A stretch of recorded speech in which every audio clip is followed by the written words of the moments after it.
The NAB Show 2022 hasn't been canceled. It's going to go ahead. It's going to take place in just over a week in Las Vegas, Nevada, the United States. It starts on Saturday, April the 23rd and goes until Wednesday, April the 27th. And we've got news that Sony has scheduled a live event on the 24th on Sunday, and it's called Live Your Vision. I want to give you an idea of the size of this thing and how much space Sony is taking up. Sony has the largest amount of floor space there. It's considerably larger than anything else. Take a look at Canon USA. They have a pretty big pavilion as well, but it's half the size of the Sony event. And take a look at Panasonic. They're almost half the size of Canon, which puts them at about 1/5 the size of the Sony pavilion. So Sony's really got a huge amount of space here. Leads me to wonder, what is it they're trying to show off? Sony definitely has the largest pavilion at the NAB Show coming up next week. So what is planned? Are they just going to bring every single product that they have and show it off? I get a sense that they might be showing off a little bit more than just the broadcast stuff, such as a Venice or the FX9, the FX6, the FX3, the A7S3. I think they're going to be showing off a little bit more. Andres of Sony Alpha Rumors thinks that we're going to be getting that 70 to 200 millimeter GM2 lens. And sure, it's possible. I don't really see this as being a big event for announcements for the Alpha line. I would expect that to come in May, and really, to be honest with you, the second half, and we are going to cover off Alphas in just a little bit. If we look at their full lineup, we can see that the Venice was recently refreshed. We have the Venice 2, but the FX9, that came out in mid-2019. So the FX9 is definitely due for a refresh. But what about other items in the list here? The FS7 II, the FS5 II. What about a successor for them?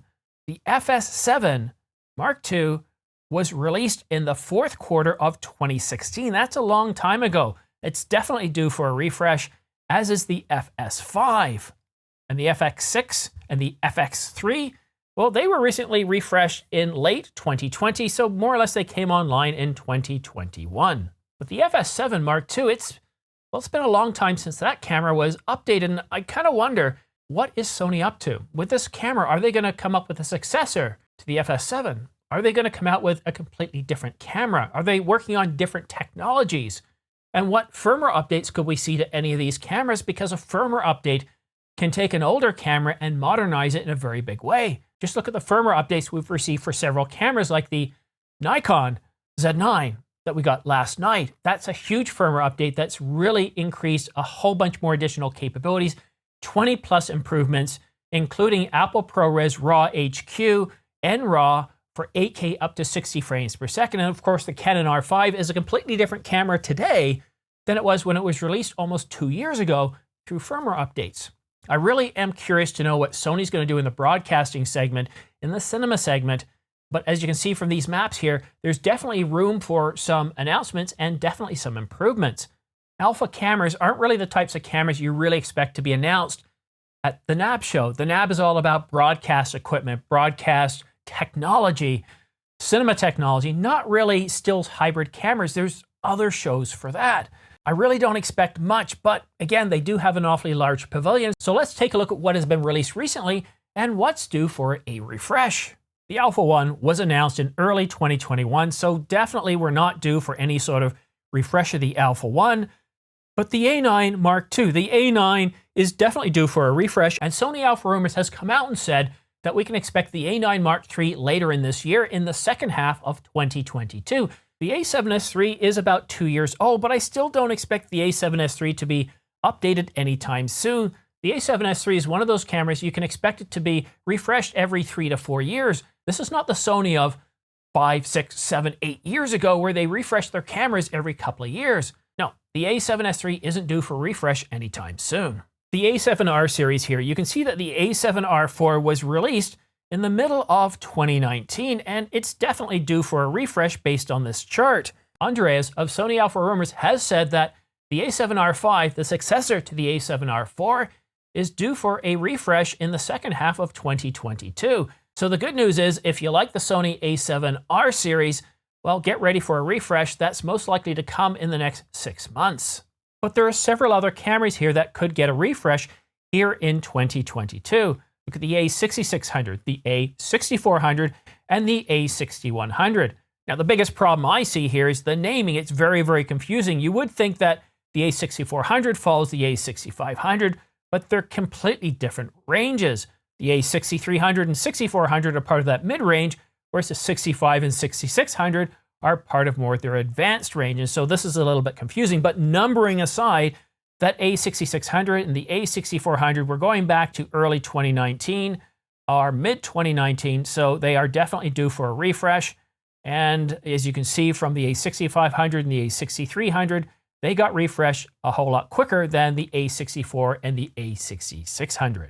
But let's go back full circle. The NAB Show is not about entry-level cameras. It's not about stills hybrid cameras, whether it be mirrorless or DSLR. The complete focus of the target audience for NAB, well, it's broadcasters, cinematographers, people that are into Arri type cameras, into Canon Cinema cameras or Sony Cinema cameras. It's not about general purpose lenses or the 70-200 GM2. It's not about the A6400 or even more higher end cameras like the A7 R5 or the A9 Mark III.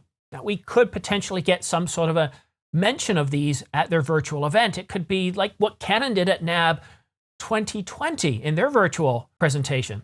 See, in that virtual presentation, Canon talked for about a good 50-55 minutes about all their cinema cameras, cinema lenses, and all the wonderful things that were percolating at Canon, getting ready to be announced. And then, at around 52 to 55 minutes, Canon talked about the R5, and they went into detail, providing details about a camera that was due to be announced in just a couple of months. But in Sony's promo of NAB 2022, we get a couple of seconds of an alpha camera right here. In Sony's presentation in 2020 and 2021, there was a complete absence of anything alpha. No stills hybrid cameras, no hint of an A7S III, which was what we were really hoping to hear in 2020, because Sony's NAB announcement came after Canon's about a week later. So Sony had time to talk about the A7S III, but waited until June before it coming out and saying something.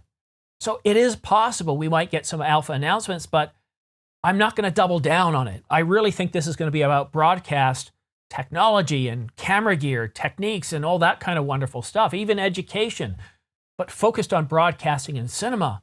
I really don't see this to be a main alpha event. The virtual does give them a chance to do that, but history's told us that we're unlikely to get a lot from Sony in terms of their alpha series. So expect cinema, expect broadcasting. But sadly, the internet is completely dry on anything that we can expect to get from Sony, which is why I wanted to show you these life cycle maps, because they give you an idea of what has been refreshed recently and what is due for a refresh. But that also doesn't mean that we might not get completely new cameras or new technologies that could really help change the game. Sadly, Sony is one of the toughest companies to follow because they do a very good job of protecting corporate information and not leaking things. And Sony is one of those companies that doesn't believe in leaking information. Unlike Canon and others, for when it suits their purposes, they will leak it right from Canon Japan. And they've even done so on YouTube. I remember they leaked a video about upcoming 8K cinema cameras going way, way back. I think it was late 2020 or early 2021, like April 2021.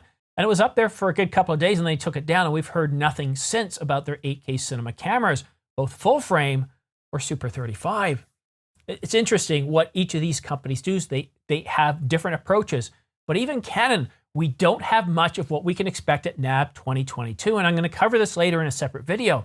There has been an awful lot of pounding of the media drums going back to April of 2021. Canon rumors saying with the CR3 that 2 8K cinema cameras are definitely coming, a full frame and a Super 35 with 16 plus stops of dynamic range, and a 4K cinema camera capable of up to 240 frames per second with 20 stops of dynamic range. That was supposed to come back in April of 2020, or I think, no, April 2021. That's right. I remember April 2021. Then it was going to get pushed into NAB, and that didn't happen either.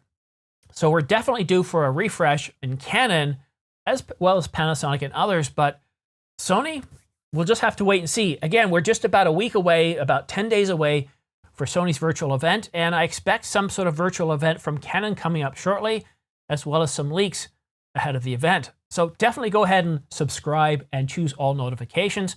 So that way, as soon as news comes out, you'll be the first to know, because I'm here to cover all major news events regarding stills hybrid cameras, cinema cameras for Sony, Panasonic, Canon, and anybody else who's going to come out with equipment and gear and software that can help change our workflow and help change our worlds. But that's it for now. Thank you so much for tuning in. We'll see you again soon.